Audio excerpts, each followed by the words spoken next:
Mayo Experience. That Mayo Experience. That Mayo Experience. That Mayo Experience. Experience. Welcome to the Pat Mayo Experience presented by DraftKings 2021 Week 11 DraftKings Picks, Stacks, Optimal Players. If you're looking for the cheat sheet, that'll be up on Saturday on DK Nation. My voice today brought to you by the flu. Not great times for me. Lots of NyQuil going on in my life. Hopefully, it doesn't sound too disparaging to your earbuds because that would be bad news. I want you to listen because I have Ryan Hodge on the line with me, but I do want to let you know to play in the Pat Mayo Experience Listeners League. Link available in the description. Smash the like button of the episode. Sub to Mayo Media Network. Give me your favorite cheap guy, any position or defense, I suppose, in the comment section, and use runthesims.com. Use runthesims.com/Mayo. You get a discount. You want to find your optimizer. You want to run 10,000 simulations of a player prop or the entire slate. Find the optimal percentages. You can do that at runthesims.com. Ryan Hodge, what's going on, my man? It's been a while. It has been a hot minute, Pat. Thanks for having me on today. And things are going well. You know, you say week 11, it's like, yeah, we are there, man. We are crunch time. And it is, it's time to season long DraftKings. I mean, everything. It's just these fun weeks where the season's really starting to shake itself out. It just occurred to me like yesterday when I was mapping out content for the rest of the year that now that there's 18 weeks, I usually just record a bunch of stuff over like the holiday season, so I don't have to like do content. I can like spend time with my family. I'm like, oh no, that's not going to work this year, is it? No, it's not, man. It is a long season. And speaking of holidays, next week, greatest all-time slate of the entire season of any sport, Thanksgiving slate coming up. It's so much fun. And yeah, man, the holidays are quickly approaching. Yeah, so we'll have brand new content over Christmas. But for next week, we'll have two separate DraftKings shows, two separate spread pick shows. Davis is going to join me on Monday. So we're going to have the Thanksgiving DraftKings slate out early, and then we'll do the main slate over the course of the rest of the week, probably on Thursday in its normal time. But let's talk about this slate. Week 11, 12 games on the main slate. And I think the biggest question, a lot like last week with Ingram and Dearness Johnson, was do you actually play these guys? And it turns out that if you wanted to win $1 million, the answer was yes, you did want to play those guys. It's A.J. Dillon this week. He's in the low sixes. He's probably going to be like 25% owned. But I'm looking at the optimals right now. And it's still early in the week, but his optimal rate is around like 26% right now. So even if he is 25%, that means I'm still going to use him. Yeah, I think you have to. We projected Ingram, Dearness Johnson for extremely high ownerships last week, 50 plus, even in some large field stuff. And I think we'll see something very similar with Dillon. His ownership will probably be down just a little bit due to the $6,200 price tag versus the 45 and mid fours there from the running backs last week. But when you have running backs who project for this much volume and this much opportunity, and quite frankly, carry some pretty good touchdown equity, 25.5 implied team total here for Green Bay, you jam them in. I will do this every slate. Every year, have been doing it every slate, have been doing it every year. When we get these discounted running backs, you play them and they hit at insanely high rates. And so the 3 out of the 10 times that it doesn't work, fine. But the other 7, I want to be there. So he's too cheap, man. That seemed like the conversation last week and then Stevenson opened up when it turned out that he was active and Harris was out last second. I didn't end up on Stevenson because I had the other 2 guys locked in. It's like, well, I still feel better about those 2 guys than Stevenson. It turned out the move was to play all 3 of them and just pay up at receiver, and hopefully you hit on Diggs and you hit on CeeDee Lamb, and then you just printed money all week. But there's always a conversation about these cheap running backs is like, do you fade them? And I'm kind of in the same camp as you. I never do. I always pay if we can project out the right volume for them. And I felt pretty comfortable with that last week with Johnson and Ingram. And of course that we feel good with it. It's better for Dillon this week than it was for those guys. And even though he is a more expensive price tag, like that is the starting block, I think, for the week. Yeah, just to be clear and wrap up Dillon here, 23 opportunities on 36 of 74% snaps. It is an insane workload. That was last week. It is an insane workload. Like I said, great implied team total. And I don't know why people choose to fade a position that is one of the easiest to project from a volume and opportunity standpoint when you have these wide receivers that are insanely volatile? Why don't you get unique with your ownership at those positions? Why would you do it with running back? It doesn't click, and the data suggests to not do it. So the math is there, the gut is there, the team total is there, everything's just check, man. All the boxes checked. So now when he scores 7 points, you're going to get some angry tweets along with myself. And yeah, that happens. Sometimes you don't win every single time. But is this going to kill, like, will this boost like a Minnesota stack, do you think? Like, because people are using Dillon, do you think that forces them into Cousins and Jefferson and maybe even Thielen on the way back? Or do you think this is a standalone play? No, if anything, I would think it maybe suppresses some of the total cumulative ownership of both sides of the ball, whether it's Rodgers and Adams, or it's Kirk and Thielen and Jefferson, or Conklin, or whoever it might be. I think it actually suppresses their ownership just a little bit. And we're seeing trends where people are not like forcing these run backs, not running backs, but these run backs, these bring backs of their stacks. So I even think the field is starting to see that a little bit too. So to directly answer your question, no, I don't think it'll raise their ownership in stacks just because of Dillon being used as a player. Where do you think the best place to look at stacks is outside of the very obvious Dallas and Kansas City game, which its total is 55.5 right now. It could get up to 56.5. I think it's been flirted. It is 56.5 at DraftKings Sportsbook right now. I actually like the Cowboys in this game.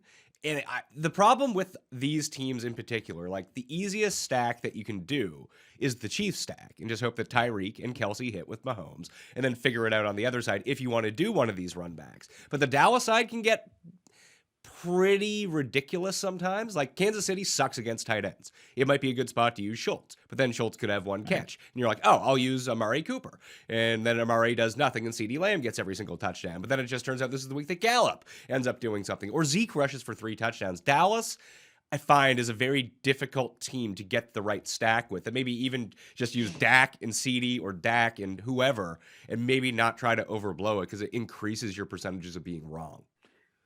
Yeah, I think from a pure ceiling standpoint, as well as the value's okay, but from a pure ceiling standpoint, I actually think the Dak, CeeDee, Tyreek is without a doubt the highest ceiling stack. I prefer the Dak, CeeDee side of this ball than I prefer the Mahomes, Tyreek, and then a run back. Dallas has been pretty tough to opposing teams' wide receivers. Their defense is clearly showing that they're no joke here. And the passing volume we obviously know can be there for Dak when he needs it. But where am I looking outside of this game? I'll give them more of a theory answer here, and then we can talk about very specific picks. But I don't like to look just at the over-unders. If you look at like live totals, you'll find, 56 points in this Kansas City Dallas game. And then you go down to the next live total and it's 50 points with the Colts and the Bills. But what you really need to pay attention to, and you have it listed right there in those 2 last columns, is the team totals. You have a 29.5 point team total for the Bills, and you have a 20.5 team total for the Colts. I'm usually not playing guys on team totals that are that low. I would prefer to play something like the Bengals and Raiders, where they, even though the total is lower, they both have very healthy implied team totals, right? Or the Cards Seahawks. I think Cardinals have been tough, but you can throw a little bit on the Seahawks. So maybe this is like where Kyler, outside of week 1 and 2, he actually gets there. I mean, I think he's averaging like 23 fantasy points over his last, 9 games, where he hasn't had more than like 25. So he's kind of been brutal from a tournament standpoint, like big, large field Millie Maker stuff. But I think it's very, very important to focus on each team's specific team total.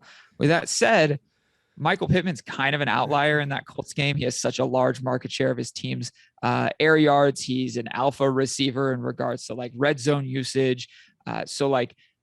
This is a spot where volume and talent might trump that small team total, but I would just really prefer to look at each individual team total. And there you go. You've got Michael Pittman, 5th or 6th on the list there at $6,100 at Buffalo. So I think he's in a good spot, and I think that's a good game to stack.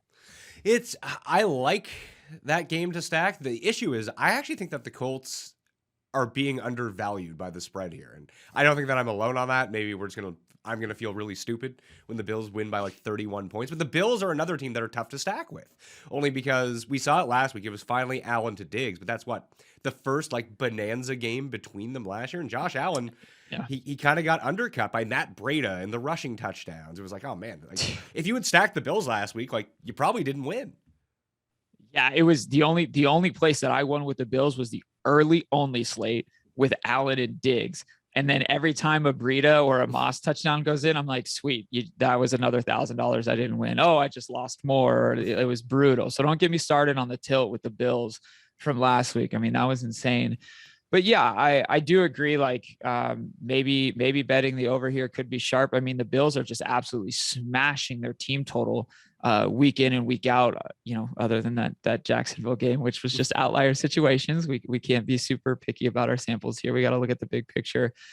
But I think from a projected ownership standpoint, like I don't have Pittman for some insane ownership. And so that's just where like, all right, I'm good. I'm totally fine playing this. It checks boxes from pace of play standpoint. It checks boxes from a good over under, even though their team total is a little bit low. He checks boxes as an individual player. And then all of a sudden you have, a wide receiver who gets a lot of usage, but isn't projected to be high. So you take a look at their projected ceiling versus their projected ownership. And there's a really great metric that you can use, like a leverage score metric or something along those lines. And you're like, this adds up. It makes sense. And then don't think about it. People overthink it all the time. And it's just like all these boxes are being checked except for maybe one or two. That's not a big deal. And just play and then go, click the green plus button on your DK app and move on to the next position. Do you think that Kyler Murray is going to go here against the Seahawks? Because I played a Seahawks stack. I played a Seahawks stack and this was horrible, but I just overwhelmed that game. And when there's a total of 17 points, you're not going to win a lot of money when you end up doing that. But I do think that there's value in the Seahawks side of the ball this week because everyone is now off of Russell Wilson. We still know where the ball is going. It's more of a bet, is he a little bit healthier this time around? Because the Arizona defense is not great. And if Kyler can actually be back and press the pace, all of a sudden it feels like there could be way more than the 48.5 points in this game. Then, with a spread of 2, both these teams are expected to score some points. If I think it's going to hit the over, I would want not necessarily like the lower end side of this game, but at least the more predictable one. It's Russell, it's Lockett, it's DK, and hopefully, you can run it back with whoever you want. Probably James Conner, I would guess, in that spot. If Hopkins is out, you could do it with Christian Kirk as well. But I feel like this game is just not going to have a ton of ownership outside of Conner. Yeah, I don't currently have this game from like a cumulative ownership standpoint stack projected very high at all, but they do have good ceilings. I do think Kyler is back. He's practicing on Wednesday, or he practiced on Wednesday. So we'll have to see reports Thursday, Friday, Saturday coming into Sunday. But I think he's trending upwards because now he's had those 2+ weeks of rest, I think is what it's been. So I think there's a good trend there for Kyler playing. And I mean, you don't have to onslaught with Kyler because he does have that rushing ability with his legs. You can play him with James Conner if you want to. I'm much less likely to stack my rushing quarterbacks with my running backs. You're giving up so much touchdown equity around the goal line for a rushing quarterback. I mean, if that goes to the running back, great, but it's ultimately capping and limiting your upside unless they just drop like 30, 3+ points and all those touchdowns are being consumed. But in large field, I don't think it's super sharp. And yeah, if there's no Hopkins, like a Christian Kirk, a Moore, all of that stuff makes sense and kind of a pretty straightforward run back with Seattle there. You kind of just hit on it in terms of stacking. You don't want to put your rushing quarterback with your running back who you need. Ideally, if you're playing for the most upside, you need one of those guys to score all the rushing touchdowns. This is kind of the problem now. When, like, if we talk about running backs, you have Christian McCaffrey, and he's back up in price at $8,900, and we know that he doesn't need to score to get to 30 DraftKings points. But if Cam is playing quarterback, that really does hurt his touchdown equity. It has to.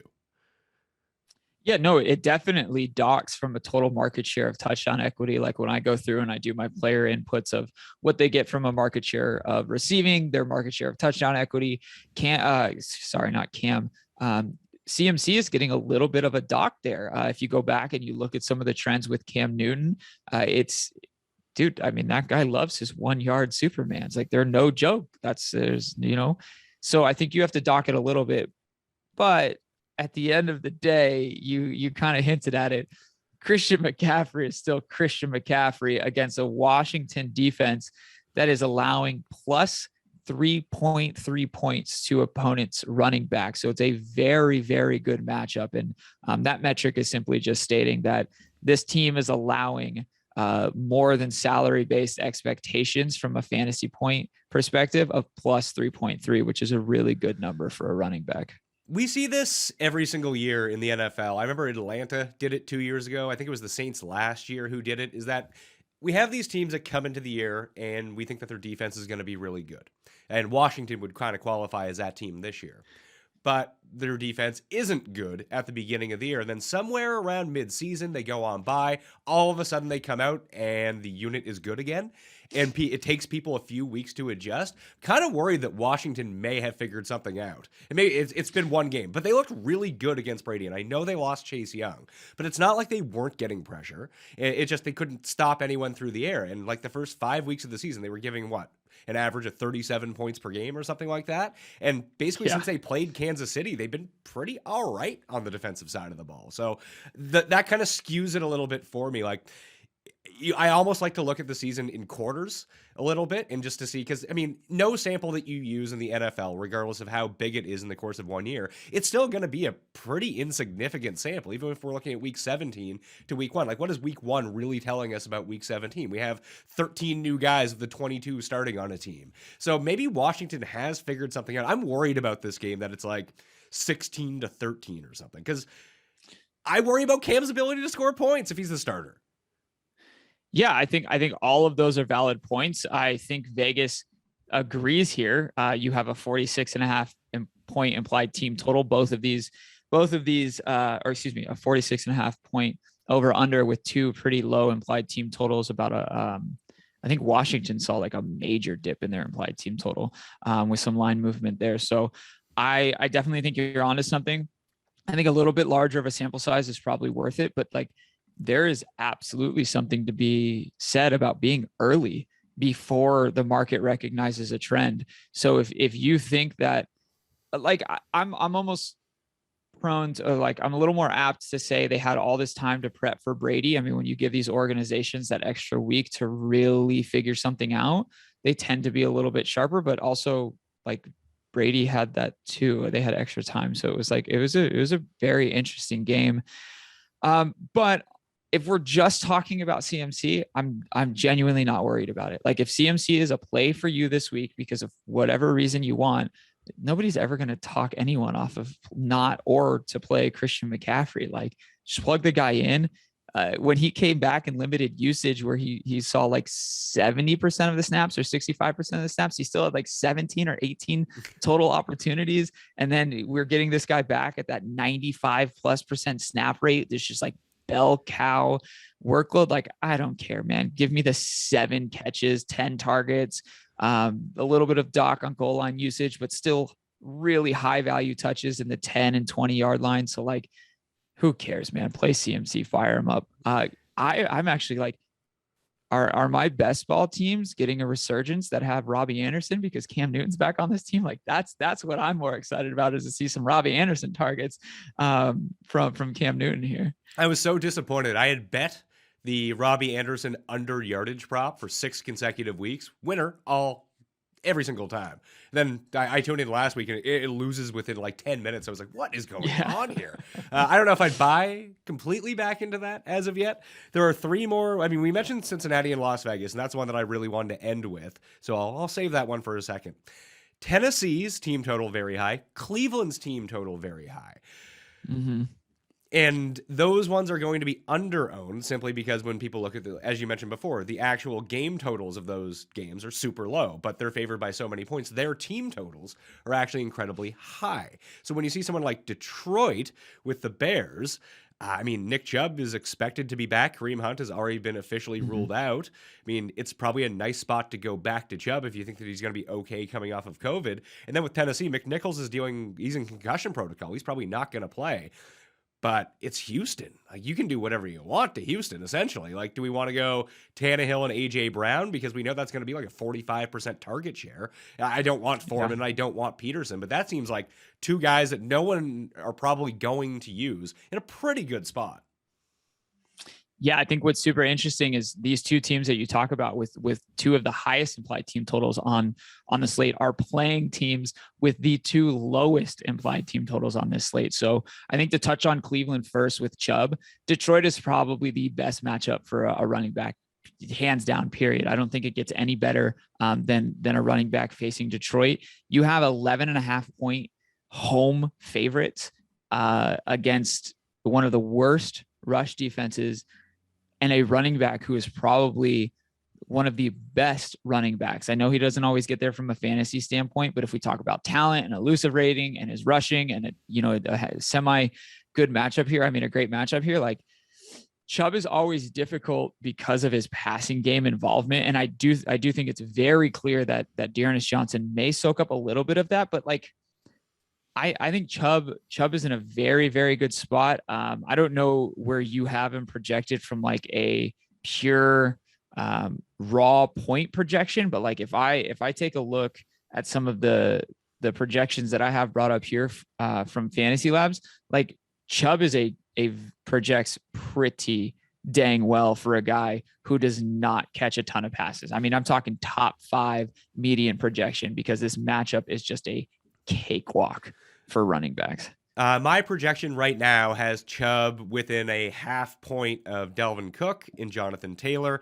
Weirdly, behind A.J. Dillon, behind James Conner right now, and then it's going to be Nick Chubb, and his ceiling is, I mean, it's McCaffrey, 6-point drop, and then like the next 5 guys as it pertains to ceiling. But he is up there, and he just feels like the one that's going to be wildly underowned in this. The one that I was actually kind of surprised that was way behind was Joe Mixon, who continues to do a ton on the Bengals. They're sort of out of sight, out of mind. You expect that to be more of a passing game, but you can run all over the Raiders generally. It's a bit more difficult to pass on them. But I think Cincinnati and Las Vegas is the solution to, hey, I can't afford to mega stack Kansas City and Dallas. You can afford to mega stack Cincinnati and Vegas.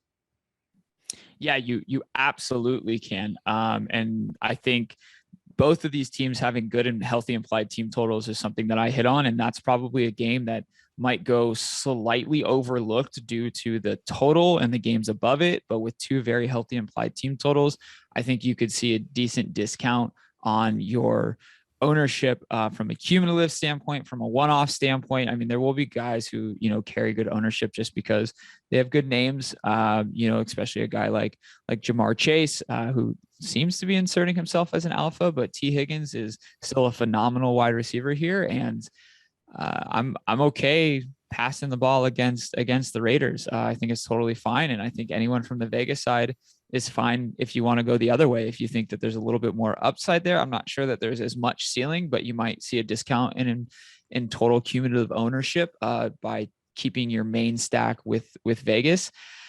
I think it might be a game that definitely flies under the radar. And you get to dodge any sort of like stupid weather concerns in that game too, because not that I sometimes I think it's actually beneficial to see bad weather. Like I was actually licking my chops and turned out I was wrong for the Seattle Green Bay game when I was watching Countdown before all the games were starting. They're like, let's go to Green Bay where there's like 2 inches of snow on the field. I was like, oh, good. No one is going to use anyone from this game now. And I'm like, yeah, these guys aren't made of sugar. They're not going to melt or freeze to death on the field. They should be fine. It just turns out Russell Wilson sucked and Alan Lazard can't catch. So that became a problem for scoring points in that game. But this is the one that like I just keep coming back to it, circling around. It's in the later set of games. It's not like a super sexy or fun way to do it. And you kind of mentioned Higgins and Chase. I'd probably play both of them together, and maybe I would want to get a salary break and use Uzama with one of those guys instead. But Chase is the one actually producing the fantasy numbers. Yet every single week I go on Twitter and I see someone making the case for T. Higgins, like breakout last half of the season T. Higgins. He's doing this. He's doing this. He's doing that. His expected points are through the roof. His air yards are through the roof. And it's all going to come together in one game. So I kind of want to be there now for that one, like 3 touchdown, 200-yard game from T. Higgins. And then I'm good with jumping off ship. Yeah, you sound like me with Robbie Anderson through the first, weeks, like weeks 3 through 7 or something like that, where I just kept riding that train. Look, I think you bring up a great point about the weather and the Green Bay and Seattle thing, but I think what's important to call out here too is much like that Green Bay and Seattle team, it's almost the exact same. The one thing that I am slightly concerned about, and I'm definitely pulling as our friend of the show, Adam Levitan likes to call it, I think I know better. Now, the total is good. The implied team totals are good. But when I start looking at the outliers and some of the context around this game, Cincinnati is running at a very slow pace from a total season standpoint. Now, I think it's important to look at smaller trends too. So I would encourage people to look at 2 and 4 week trends rather than just the full all encompassing last 10 weeks. Cincinnati's very, very slow from a 10-week perspective. Vegas is a little bit better. They're a little bit more league average. I think they're like 14th or 13th in like situation neutral pace. And if you look at like when their first half is like super quick, their second half is a little bit slower. And that is a direct correlation with that Seattle Green Bay game. Green Bay is very slow. Seattle's a little bit quicker, but more around league average. So like, I think I know better than what these Vegas totals are saying. And this game looks a little scary to me from a pace perspective. And this literally isn't like, tooting my own horn or anything, but like I was kind of off of that Seattle game just because of those pace numbers where I just limited my exposure. Maybe it bites me in the ass here and Vegas is actually right, the way they were a little wrong last week, but I'm slightly concerned about the pace. I would maybe temper expectations and just dig into it more from a pure data standpoint. Well, you have to understand that I went with Green Bay and the Aaron Rodgers side last week because I played big mush. I played the not so much the data side, but the Aaron Rodgers is going to come out and throw 6 touchdowns just to say fuck you to everyone. That didn't happen. Yeah, no, it definitely did not happen. And like I think Waller, is in a good spot. Like I'm trying to think about like ceiling only plays when you're talking about playing in a field of 300,000 plus people in some of these tournaments on DraftKings.com. Now, maybe more in like a Pat Mayo league, which is a 3,000 person rake free, might I add. So if you're not in it, get in it. I'm okay playing ownership or having guys who have a little bit higher of an ownership, but I don't think we have to like go to these 5%, 3%, find these insane leverage plays. So just make sure that you're looking at ownership from these games that are very specific to the contest that you're entering to. Everyone wants the picks. Everyone wants the plays. Nobody wants to talk about how to gain that 0.5% edge in some of these places, and finding rake free stuff and doing ownership for your specific contest and your contest selection, I think is some of the most important stuff that you can do. Well, you talked about like early slate and like even the late slate where you're just playing the 1 o'clock games. Do you find that there is a specific advantage to playing those, or are you just trying to get more action? No, it's not more action. I'm not getting 6 figures down on a Sunday where I have to play 4 different slates, have to play tiers, have to play showdown for all the games. So it's not getting more action. It is niche, focusing specifically on one contest variation, whether that's small field or large field, I think is important to do and not spread yourself too thin. And then even dialing that down more into something niche, like playing early only or late only. For me as a player, allows me to focus on a smaller subset of games so I can process more. I'm not this insane 500 IQ person here. I'm probably like 60 IQ if we're being totally honest.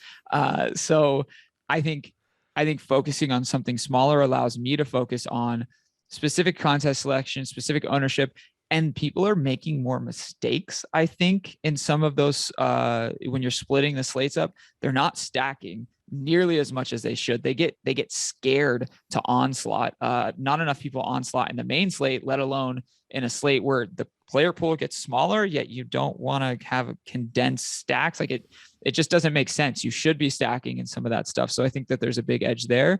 And ownership projections that are produced by all of these outlets and all of these content providers focus on large field main slate. They don't focus on small field early only or late only. So if you do a little bit of math in Excel and you put in the extra time and work, I think you can create an edge there. So yeah, niche sports, whether it's like hockey, Counter-Strike, League of Legends, it doesn't matter. I think focusing on niche things are very, very important. I think there's massive edges there. One game we didn't talk about whatsoever when I was looking at the pace numbers, both these teams rate out really well in both pace and passing above expectation. The Dolphins and Jets. Yeah, man. And the Jets are a juicy matchup for opposing teams, wide receivers and quarterbacks and running backs. You can do whatever you want to on the Jets, right? So I think the Fins are actually kind of like maybe a little bit sneaky. I'll have to take a look and do a little bit more ownership projections, but you've got a 24.5 point implied team total with a little bit of movement. I think it moved like half a point or a point since it opened there. The Jets are typically guys that I don't want to touch. I think the Dolphins defense on the perimeter and is probably just a little bit better than most people want to give it credit for, but you've got talented receivers there.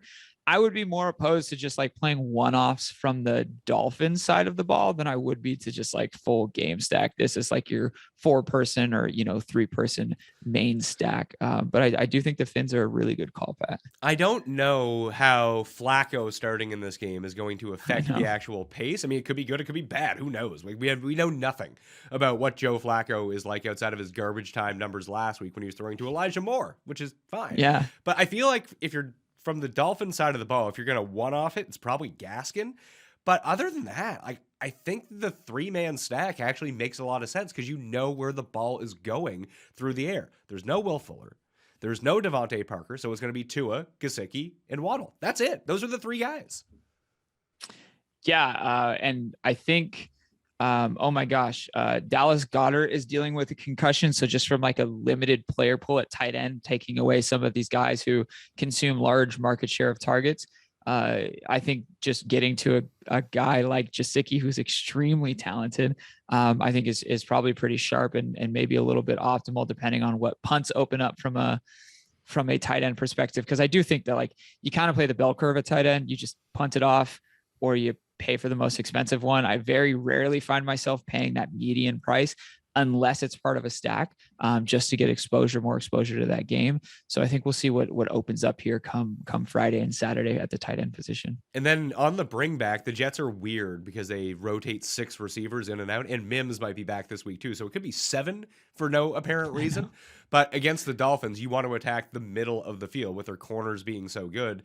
That would lead me to Jamison Crowder, I suppose, if you really wanted to go crazy. We probably don't need to, I guess is the point. Like, I just think that it's almost like the old Denver stacks or the old Oakland stacks where, hey, I know that these 2 receivers are going to generate like 65% of the market share. If I hit on this game, they're all going to produce. And that's how the Miami side feels right now.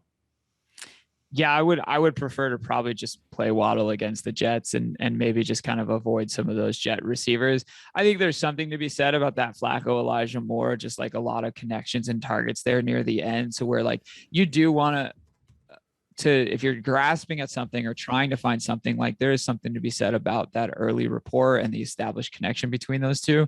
But like for me, I think specifically in this game, unless it's like large field millionaire maker, because the other thing too, like Waddle's going to be 15 to 20% owned when things shake out on Sunday. And like, that's not bad, but you're not getting a discount for maybe a game environment that isn't the best game environment. That's all I'm trying to say is like some of the players in this game. But I really do like Waddle. I think from an optimal standpoint, he's far too cheap for market share of targets and a great matchup and a good implied team total. Let's go to one-off running backs. We already mentioned A.J. Dillon. He's essentially going to be the most popular guy. We've talked about Christian McCaffrey already. He's very expensive, though, is kind of the thing. He's $8,900. If you're looking at this entire board of 7K plus receivers right now, we did speak about Chubb, and Chubb's weird because his optimal is always going to be high because his ceiling is weirdly high because you have to have a big run from him if he's going to get there, which he produces enough. It's all like Derrick Henry in that way. It's just he never has that same amount of 1-yard touchdowns. Is there anyone else you would go to up here? Like, would you play Jonathan Taylor at 8,300 at the Bills in a bad game situation per the spread? But if Indy is going to win this game, it's going to be through Jonathan Taylor, you'd think. Yeah, I think Buffalo's just tough in general. Like they're just not giving up a ton of fantasy points to teams. So like I would prefer to not pay the $8,300 to keep it real simple. I do think if you're looking to leverage the field from a ceiling and ownership standpoint, Taylor does check that box. And from a volume standpoint, he checks it. Yeah. So where would we go for just one-off plays? Like we mentioned Dillon. Connor at 61, I think, does a lot of good for you, especially if they don't fall behind like 17-0 after 2 minutes this week. That you probably see more of James Conner, and he didn't quite get there last week, but he didn't leave you holding the bag at the same time either. He still found the end zone. He still got the majority of the work. That's what you're looking for. The one that I thought could open up pretty well is if Elijah Mitchell doesn't play with this broken finger against Jacksonville, we might not have JaMychal Hasty back either. That Jeff Wilson is just sitting there at $5,100. Right. I think the Jeff Wilson against Jaguars, like playing San Francisco running backs is kind of tough. I'm actually going to throw one out there on a Thursday with Darrell Williams. I think Clyde Edwards-Helaire coming off the MCL has a decent shot at playing, but if he doesn't, this is a game, high implied team total. It's kind of difficult to throw the ball on Dallas. They're not like a funnel by any means, but if Darrell Williams is a lone backfield running back there, that's the type of one-off that I want to play where I'm at $5,400 on DraftKings, good implied team total, good ceiling. That's the type of guy that I'm okay eating some ownership on, because if there is no CEH, he's probably like 20% owned at that price, probably maybe even 25% owned.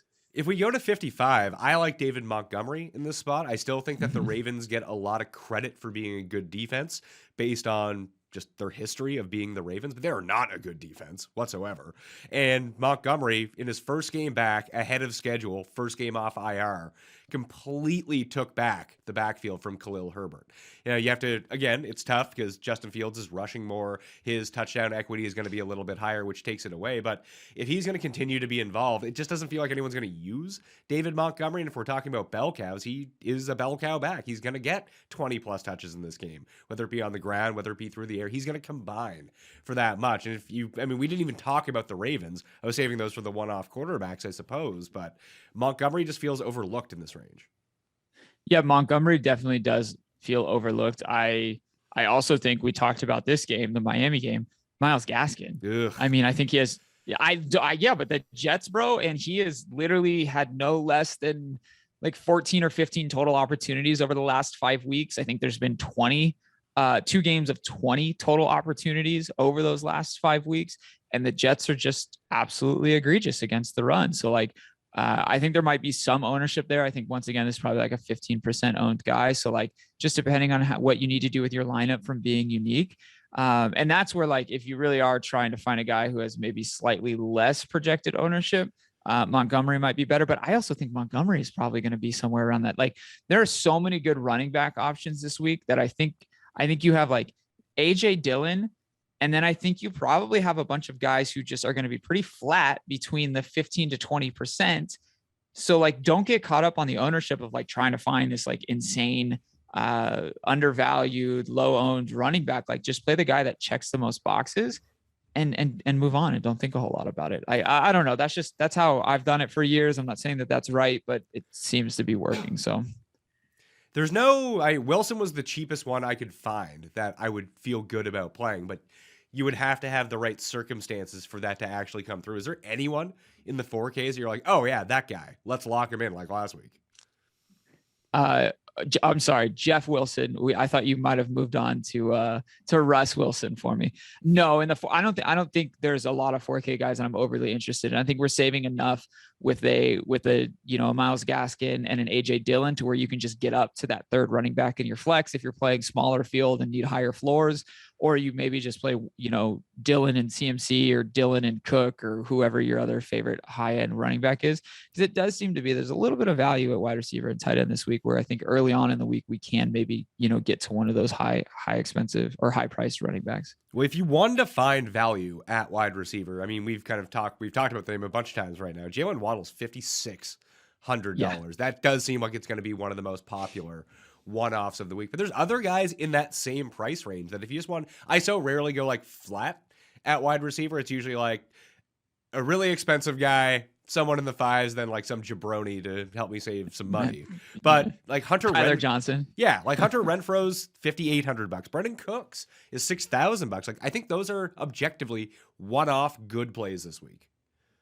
Yeah, I think like I know we talked about the Cincinnati Vegas as a stack, but if you're not stacking that, T. Higgins $5,400. That's an insane one-off wide receiver. He will probably be the highest owned wide receiver on the slate at that price, with his implied team total, with his talent and skill set and the market share of targets that he's getting on that team. So like, don't expect to get him low owned, but as a one-off play, I'm totally good with T. Higgins, and I'm definitely good with Renfro on that side. Then that's like, talk about mini correlation, just play Renfro and T. Higgins and then stack something else, right? So you get a little mini correlation. That actually works out pretty well. One stack we didn't talk about, because I talked about Jeff Wilson or Elijah Moore, but if we have all this cluster in the backfield, like 2 of the past 3 weeks, Jimmy G has been the highest scoring quarterback. So yeah. Jimmy G, Kittle, Debo? Yeah, dude, Debo is no joke, man. I mean, this might as well be Cooper Kupp 2.0 when Cooper Kupp's not on the main slate. You're playing Debo. It's absolutely insane what Debo's doing from an efficiency standpoint, from a market share of target standpoint. Debo looks to be, and I don't, you know what, man, let me pull up his projected ownership here. 10.2% for me. That's actually insane. That's a good number. That's a very good for a guy that can score 45 points. Yeah, that's a great number against Jacksonville. Hey Pat, I think you just put me on to Debo for the first time in 10 weeks. I might be playing Debo Samuel. Oh, really? I play Debo every week. He's great.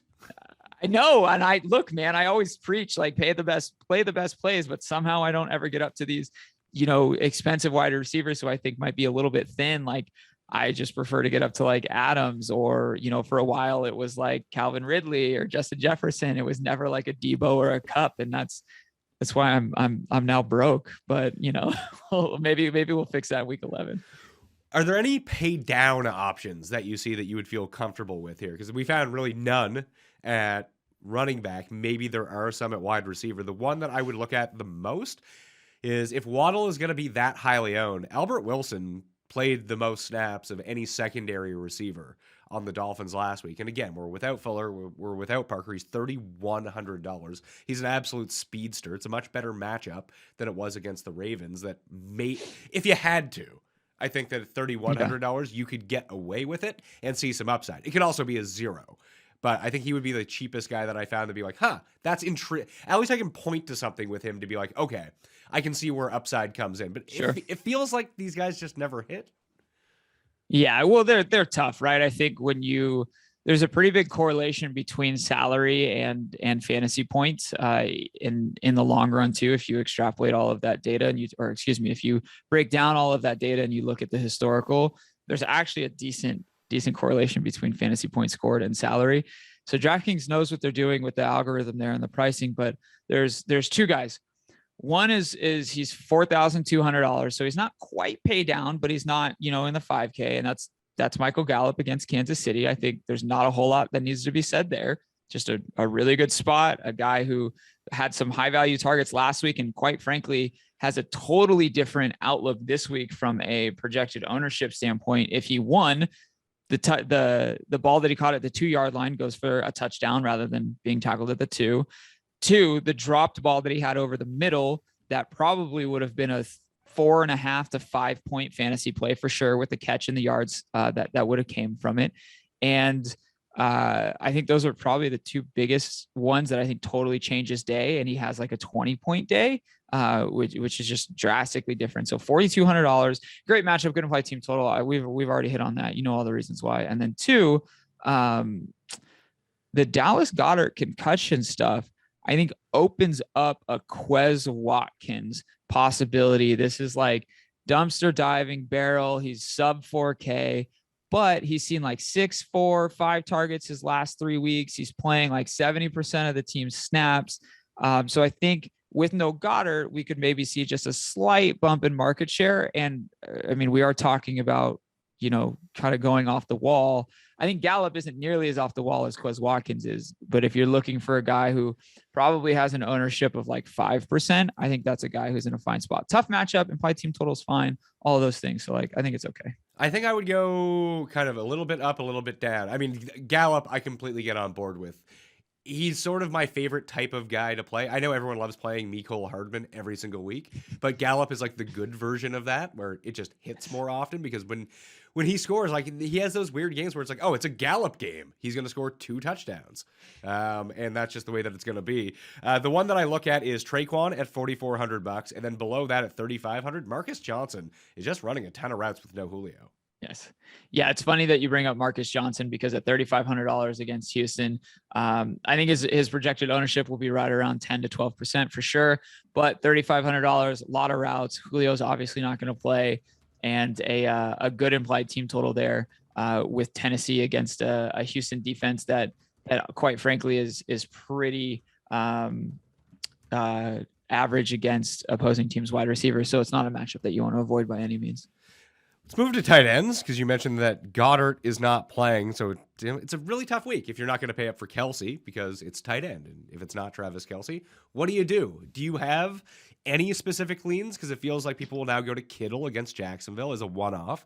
Not as expensive as Kelsey. He's been great since he's come back, and people just saw him on Monday night go absolutely bonkers. Gesicki at 52, good price. I mentioned Dalton Schultz, although his target share went way down last week when Michael Gallup came back, but he's only $4,600. You could say Dan Arnold at 41, who continues to see all this share, but like I have no real good takes at tight end right now. Yeah, look, I think that there's a couple of very important things with tight ends. Matchup, I absolutely think that this is more important than like a wide receiver matchup or even like a running back matchup. I think matchups for tight ends are very important.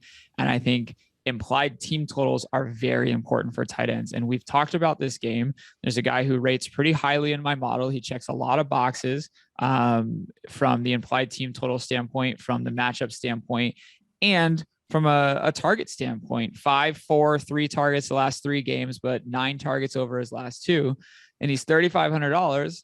And he goes by the name of CJ Uzomah. So when he scores, it's really fun to say his name and, give the whole Uzomah, right? Something like that. And so opponent plus minus of plus 6.1. That is the best matchup that I have for a tight end on this slate. It does not get any better than that. So I think that's a great guy. And quite frankly, unless he catches the Pat Mayo steam when this hits all of your media outlets, like I think he's 5% too. I don't think you're getting, 15, 20% on this guy. And I think he's in a good spot. Easy way to get access to that game as well, if that's the way that you wanted to go. And even to use like Renfro on the other side, have that mini correlation if you don't do it with T. Higgins. Now that's saving you a ton of money. Looking at it right now, Philadelphia has given up the most top 12 games to opposing tight ends with 9, Kansas City with 8, and then it's Green Bay, the Chargers, the Rams, and Vegas. So you only have Conklin or you go with Uzomah, the secret of the Uzomah on this one, and you're probably good to go. Yeah, the other one that you bring up and somebody who's seeing a lot of targets is Adam Troutman, 6-7, 6-3 over his last 4 games there. And, decent implied team total. I think like 21 points. Typically I would like to see 23.5 or higher. So I take that back. Team total is a little low, so he doesn't check that box for me. But from a market share of targets and a matchup standpoint, the second best matchup that I have in my model is against Philly. So Troutman 3,300 and probably less than Uzomah. I get it. But like good matchup, targets are there. I would like to see like maybe a little bit more of red zone work and like the quarterback play, like who knows what's going to happen. So like it's just, all I'm saying is the matchup and the targets are there. And if we're looking to punt, sometimes with tight ends, you just have to do what you do with defense. Find, 2 or 3 that you like, click and move on. And like, don't overthink it, because there's a lot of volatility at both of those positions. Do you think you could get to playing Cam Newton as a standalone quarterback this week? Because when I'm looking at the optimals, he is popping crazy. But so is Lamar. And I'm trying to figure out a way to play Lamar and what the best way to do that is. And I don't know if it's a triple stack. I don't know if it's by himself. Like, that game just feels like such a slog to me that I don't know what to do with him.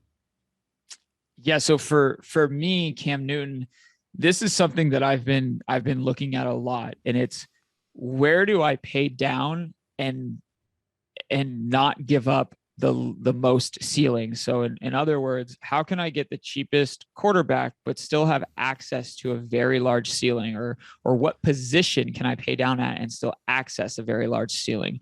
And that is at quarterback and wide receiver. So if we pay down at quarterback, we're not giving up nearly as much ceiling as if we pay down at wide receiver, at running back. So quarterback is a spot that I have been trying to force myself or encourage myself on Sunday mornings to pay down at. $5,100 Cam Newton against Washington.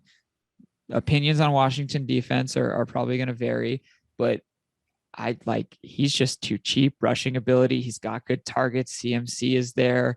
Matchup seems okay based off historical, plus, maybe a little bit tougher based off some of the recent data that we have. But I like to pay down at quarterback in at least 2 of my 4 lineups, or 1 of my 3 lineups, or 2 of my 3, throughout some of those 3 entry or 5 entry max type stuffs, like the Juke or the $33 5 entry max, or there's some other really good 5 maxes out there as well. The other 2 pay down options I would say would be Fields or Tua at 55. And even if you don't stack up to, I mean, there's very logical stacks for Tua, but even if you played him by himself and then Durham Smythe ends up with a touchdown, or Mac Hollins, that I actually think that Tua rushes for a touchdown in this game just because it's the stupid Jets and he'll call his own number, that he feels like access to pick on the Jets. And then you just have to fade Myles Gaskin, which works out most of the time.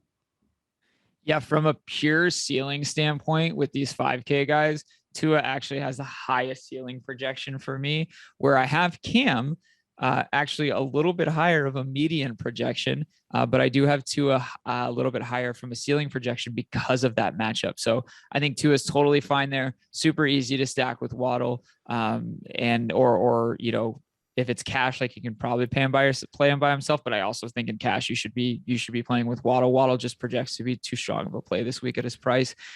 Justin Fields, probably a pass for me. Not that I'm shorting Justin Fields long term, but I think until they really let Justin Fields do his thing, especially around the end zone, and within the 5-yard line, Nagy's capping him, man. I'm kind of over the Field stuff right now. And then Baltimore has a negative 3.3 opponent plus minus against teams opposing quarterbacks. So I'll probably fade Field this week in favor for guys like Cam and Tua. Defenses before we get to the shitter guy lineup, and we'll see what we go here. I like the Texans at $2,000. I'll make it easy. Yeah. Look, I mentioned it when I talked about tight end and defense. I think you find 1 or 2 that you like and you plug them in, and you don't think about it too much. I think the Carolina defense at 2,700 is fine. I actually think if you're fading that Miami and Jets game, playing Miami at $2,300 is fine. If you played Washington and if I told you Washington was going to have a phenomenal day against Tom Brady, you'd just be like, you're an idiot. I can't believe I'm taking advice from this guy. It's not like I said that, but the point is there's so much volatility in all of these defenses. So just don't think about it too much. There's 2 things that I would look for: a team that has a bad offensive line and a team that is going to need to throw the ball a lot to give you more opportunities for picks, forced fumbles, pressure.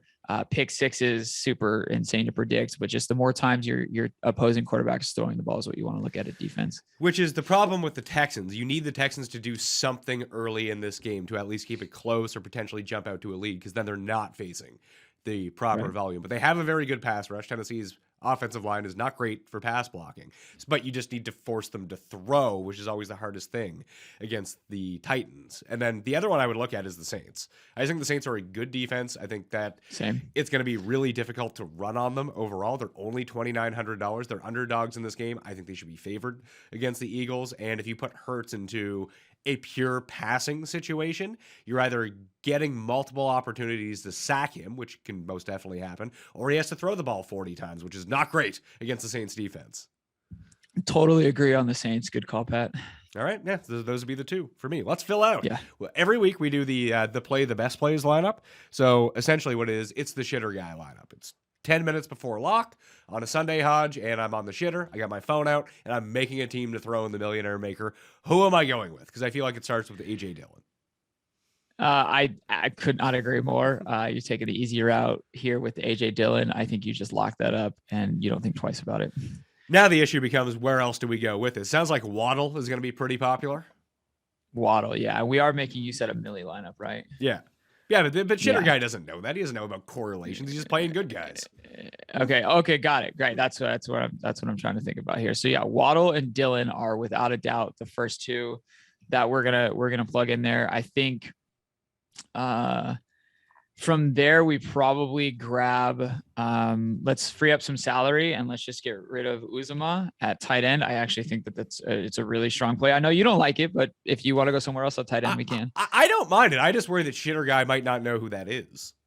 Okay. So that's honestly probably very, very true. Does a Shitter Guy know who Dawson Knox is? I mean, Tyler Conklin caught 2 touchdowns last week. So like he's a little more popular, or like, are we just playing Kittle because Shitter Guy obviously knows who Kittle is? That's the move. George Kittle. The problem is now we have $5,300 left. How do we? Yeah, dude, what do we do with a quarterback here? Yeah, Shitter Guy's going to get to his last 3 positions and see $3,200 in remaining salary and have to blow this lineup. Let's get rid of defense so we can free up salary, right? Yeah. I think Shitter Guy's looking at his salary right now. Also, Shitter Guy's just too good. I think he's looking at his remaining salary right now and he's like, oh, I got to find a punt. What am I punting with? Okay, Washington. I'm not punting. Yeah, he's like, yeah, he's definitely punting. Yeah, but what if he wants to play Cam Newton? Oh, that's true. How about Lions against crappy Baker? That could be one. Yeah, maybe. But like, is Shitter Guy really putting money on the Detroit Lions who just tied? Maybe, for their first quote unquote win. Okay, yeah, great. Lions it is. They're on a hot streak. They're on a hot streak. I'm good. So the Detroit Lions are going in at defense here for us at $2,100. Great punt. Now let's figure out quarterback. Yeah. Yeah. I genuinely think Shitter Guy's playing Dak, dude. I'm not gonna lie. Okay, so Dak. In. Well, that means we can probably get rid of Kittle and we can put in Schultz. Yes, I'm absolutely down with that. Shitter Guy got real smart because he was on the side listening to the Pat Mayo podcast, and where Pat starts to talk about correlation. He's like, oh, I got to start getting some correlation in here. So he puts in Dalton Schultz. Great call, Shitter Guy. So that means we either go, does that put Tyreek Hill automatically into this lineup then? Do you think he's more apt to grab CeeDee Lamb coming off a really good game versus Tyreek Hill, or what do you think he's doing? Yeah, I think we can. Or do you think we can do CeeDee Lamb? Or is like, oh, I need salary, Michael Gallup. Well, we already have Schultz in. That's sort of the salary saving play. So maybe we don't even go with Lamb. Let's go with Hill at 82 and throw him in. That takes McCaffrey off the board, which is tough. But we also have who's like the other? Is Myles Gaskin? I mean, Shitter Guy doesn't know the difference between playing Waddle and Gaskin. You could probably throw Gaskin. Yeah, you're right. Or James Robinson. I think J-Rob's dealing with an injury for what it's worth. So DK might have that Q tag. Shitter Guy's going to avoid the Q tag. I can tell you that right now. That's right. It's like avoiding the red next to. Oh yeah, you'll see Myles Gaskin against the Jets, 32nd next to it. Okay, we'll do that. Yes. Yeah. All right. So now we need a receiver and a flex. $5,200 remaining. Who's like the chalk? T. Higgins. Yeah, T. Higgins 5,200, right? Or 54, something like that. All right, so $5,000 for a flex. $5K in the flex. I think Shitter Guy is probably playing. Oh, this is actually really tough. He's not playing Alex Collins. He's not. I don't know. What do you? I think you're tapped in more to the Shitter Guy than I might be. You guys got a good wavelength going here. What do you think he's doing at 5K? Well, how much is Kelsey? Kelsey's 71. Okay, let's do this. Let's take out Hill. We'll take out Schultz, and we'll put in Kelsey at tight end, and we'll put in Lamb at receiver. Oh, wow. Okay. What does that do for us? That gives us $3,100. That did the opposite of what I wanted it to do. All right. Well, that wasn't smart. I'm telling you, I think Shitter Guy's playing Gallup, bro. All right. So we'll go Gallup. We'll put in Gallup at 42. Now we have 6,500 for a flex. And who do we still have Kelsey at tight end? Yeah, we have Kelsey at tight end still. Yeah, I think that's actually probably where Shitter Guy ends up. 6,500 in the flex. Am I looking at that math right? That is correct. So you could go Kittle, double tight end, Pittman, who you said. James Conner seems to be like he's going to be relatively popular.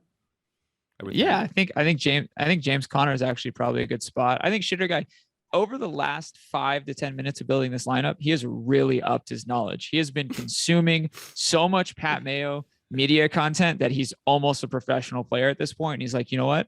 I'm going to lock up the volume. I'm going to play James Conner because that's what Pat Mayo told me to do. And that only leaves I think a couple hundred on the table, and he's good to go. Yeah, it leaves 400 on the table. If we want to upgrade our defense, we could, I suppose. We could go back up to Washington because we did. Yeah, we could go. We didn't play Cam Newton. Yeah, we didn't play Cam. Yeah. So there we go. Or he could move away from Gaskin or Waddle if he all of a sudden realizes like maybe that's some negative correlation, because like I said, he's sharp now. He listened to this and he's sharp. What did you say? So there's a lot that he could do. What did you say you had David Montgomery projected at? Pretty high, like 15 to 18%. All right, we'll go from Gaskin to David Montgomery then. Perfect. Lock up the volume play. I'm going to save this one, and I'm absolutely entering this into something. On a Thursday, we just enter a blind, and, don't dupe me, bro. Don't dupe me. Well, I'm chucking it in too. So it's Dak, A.J. Dillon, David Montgomery, Waddle, Gallup, T. Higgins, Travis Kelce, James Conner, and the Washington football team as your defense. This is actually a phenomenal lineup. I don't hate this at all. This is great. Ryan Hodge, tell everyone where they can check you out. Yeah, thanks, Pat. Everyone just give me a follow on Twitter at Ryan Hodge. All my other stuff is right there. That's the best place to find all of the content that I create for fantasylabs.com. Also, send Ethereum to Ryan Hodge, as I gather by your Twitter name. Yeah, RyanHodge.eth. Feel free to send me some ETH. But in fact, if you're gonna send me some ETH, you go buy more ETH and hold it because we're going to the moon, baby. Really? I need to get more, is what you're saying? There's no such thing as having enough Ethereum or Bitcoin. Those two blue chips, you just keep buying. Set those auto buys up on Coinbase or Coinbase Pro or whatever your exchange of choice is. Always buy more, baby. More. All right. Ryan Hodge, thanks for being on. Check him out over at Labs and on his Twitter page. Remember to get the membership at runthesims.com/Mayo to get all those simulations and optimal and lineup generators. Plus, the cheat sheet will be up on Saturday on DKNation.com. Play in the Listeners League. Smash the like, sub to the channel. That'll do it for me. I'm Pat Mayo. Thank you for watching. I'll see you next time. Pat Mayo Experience! Experience!